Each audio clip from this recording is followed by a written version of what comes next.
अरे ए ननदो, का हो? अरे सुन तू, हमार सहेली हमसे का मांगथिन? का मांगत है हो? जवन कोनो चीज नहीं मांगल वही चीज मांगलिन हो। का मांगत है?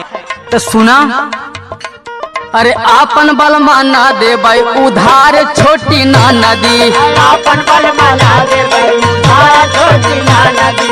आपन बल माना दे भाई उधार छोटी ना नदी। उधार छोटी ना नदी। आपन बल माना दे भाई उधार छोटी ना नदी। आपन बल माना दे भाई उधार छोटी ना नदी। अरे आपन बल माना दे भाई उधार छोटी ना नदी।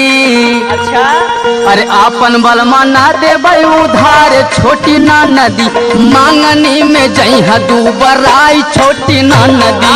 मांगनी में जय है दोबारा छोटी ना नदी। मांगनी में जय है दोबारा छोटी ना नदी। बड़ा छोटी ना नदी।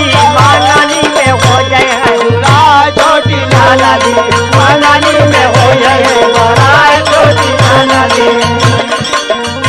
और जाने लू अपने बलमा बदे हम का करीला? का करेलू हो? काजू बादाम अपने बलमा के खियाइला। काजू बादाम अपने बलमा के खियाइला। काजू बादाम अपने सैया के खियाइला। दोनों बेला बलमा के दूधवा पियाइला। बेला बलमा के दूधवा पियाइला। बेला बलमा के दूधवा पियाइला। काजू बादाम अपने बलमा के खियाइला। दोनों बेला बलमा के दूधवा पियाइला।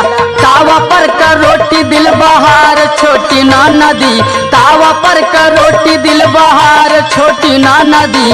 आपन बलमा ना दे भाई उधार छोटी ना नदी।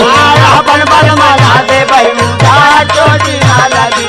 आपन बलमा ना दे भाई उधार उधार छोटी ना नदी। उधार छोटी ना नदी। आपन बलमा ना दे भाई उधार छोटी ना नदी। आपन बलमा ना दे भाई उधार छोटी ना नदी। अपने बलमा के कैसे रखे ही पता हो? कैसे हो? बहुते जोगा के अपने बलमा के राखिला। अपने बाला माँ के राखिला। बहुत जोगा के अपने बाला माँ के राखिला। हमारा के छोड़ नहीं दूसरा के ताकेला।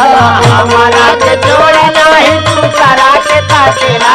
हमारा के छोड़ नहीं दूसरा के ताकेला। बहुते जोगा के अपने बलमा के राखिला। हमारा के छोड़ नहीं दूसरा के ताकेला। भाले जई सखी मोर कोहाई छोटी ना नदी। भाले जई सखी मोर कोहाई छोटी ना नदी।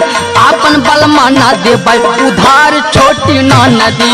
आपन बलमा ना दे भाई उधार छोटी ना नदी।